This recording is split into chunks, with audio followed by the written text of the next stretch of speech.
Hello, welcome back to another episode of Your Drone Questions Answered.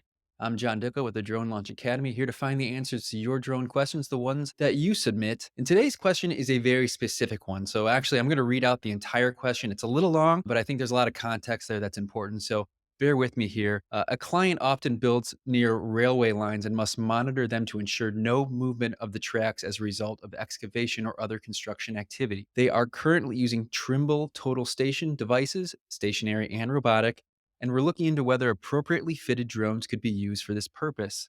Among their requirements are measurements to be accurate within millimeter levels. If the track shifts up or down or side by 1 to 9 millimeters, they must halt construction until the issue is resolved. In this person's experience, who's asking the question, 1 to 2 centimeters is possible, but they're not too sure about millimeter level, so they would like us to comment. So today I have with me Zachary Radel. He is Southwest Business Development Manager, also a certified mapping specialist of UAV. Zachary, thank you for joining me today.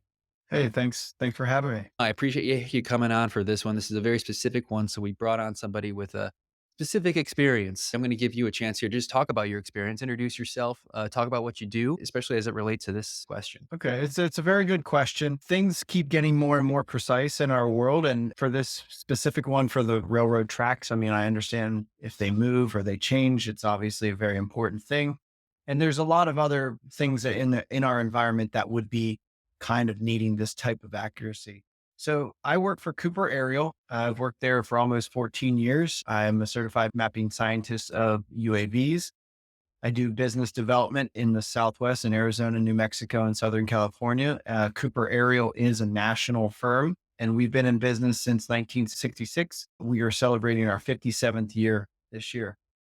I was in the airplane doing aerial mapping for about 10 years and then survived a plane crash in June of 2011. And that led me to start my project manager, just starting to learn how to do project manager of aerial mapping jobs. And then also the drone journey that started in 2011 with Jeff Cooper, who was the past president. His father, Bill Cooper, started the company in 1966. Jeff took over in 87. And then our newest and most current owner is Phil Gershkovich, and he took ownership in 2016. So to get to the answer of this question, I spoke to Jim Kroom and Dennis Harmon, who are our registered RLSs, our registered land surveyors from Cooper Aerial. And Jim has been in the business he's been in the business for 45 years, and Dennis is probably about 20.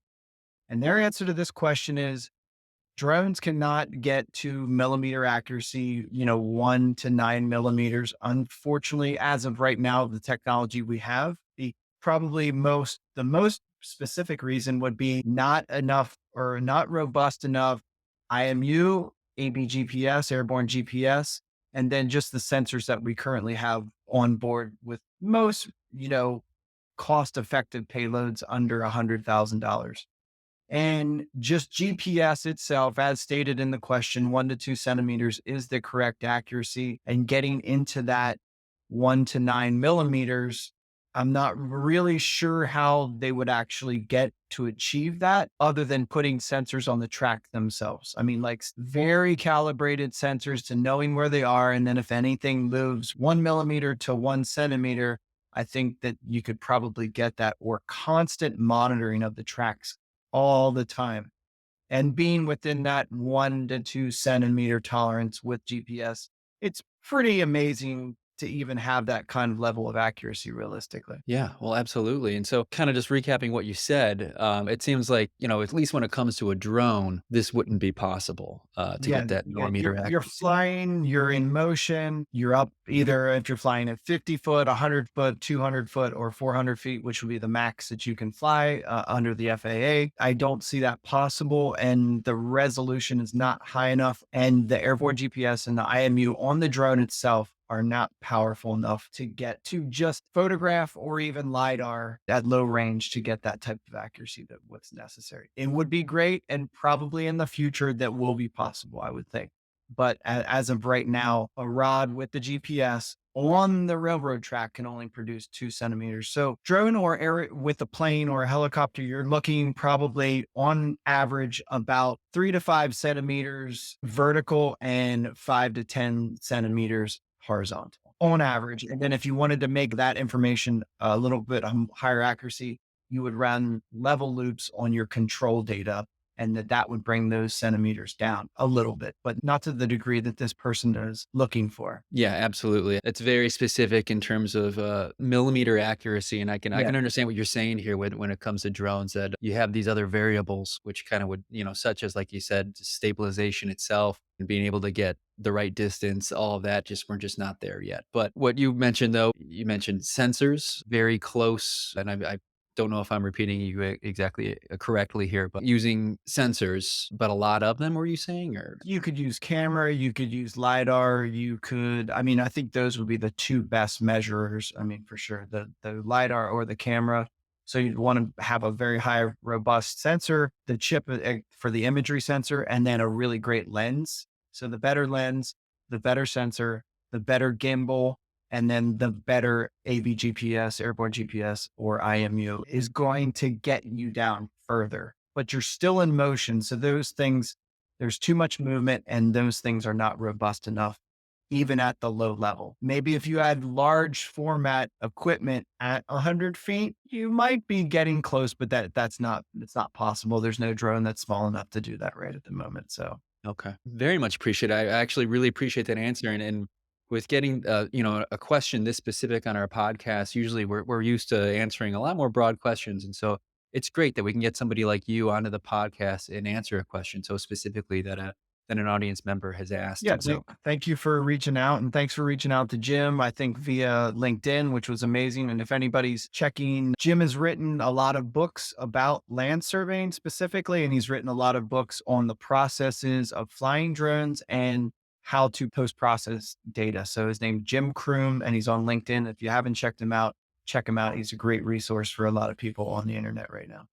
perfect. No, I really appreciate that. And speaking of resources and that, the Drone Launch Academy, we're a community of enthusiasts. We're learners. We're here to be educated about drones and how drones are used in all different types of industries. And we get a lot of questions about mapping, actually. I know you're much more involved in the mapping world, even than the drone world. But do you have any advice for anyone in our community who wants to get involved in this industry, who wants to learn more about it and perhaps start leveraging drones or get to a place where they could? Yeah, I mean, obviously the first place to start is where, where you guys are. Let's get to your website and look at all this information. I think another thing that's really important is safety first. When flying drones, always look for the safest alternatives. Things may look different on Google Earth, and then when you get in the field, they look a lot, 50 acres on Google Earth looks really small until you drive to the site and it's huge.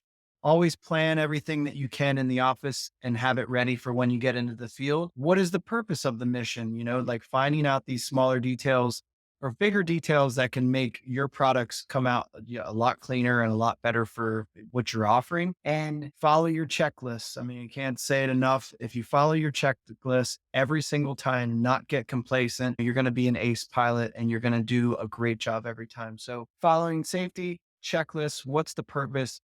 And from the photographic, from where I come from, clean your sensors, clean your lenses, clean your LiDARs. I mean, always want to keep it clean because if you go and collect and then you have fuzzy data, it's you got to go back and do it again. So you always want to, have a clean lens and a clean sensor.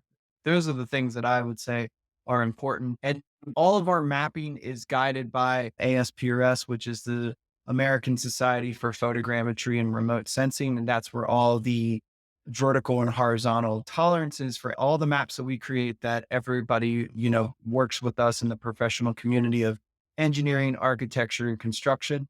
They know our stuff is to that or better. So whatever the tolerance is, we're always trying to be about 20 to 30% better than the stated metrics that we have to deal with. So that's what we do on a daily basis, and we have for the last 57 years. I really appreciate that advice. And that's the perfect advice for people within our community, the beginners, the people who are just starting out. And so to hear that coming from someone like you, thank you very much. We really appreciate that. And hopefully, if we get more mapping questions, we'd love to have you back on here too. More than happy to do that for you. Absolutely. Wonderful. Well, thank you. Thank you, Zachary, for being on here. I really appreciate it and hope we talk to you again soon. And hey, you can submit your own questions and we will find the person to answer them. Submit your questions ydqa.io. We'll see them come in through there. Or if you're part of the Drone Launch Connect community, go ahead and type it in there. We'll see it. We'll find someone to answer it. And so until then, we'll see you in the sky.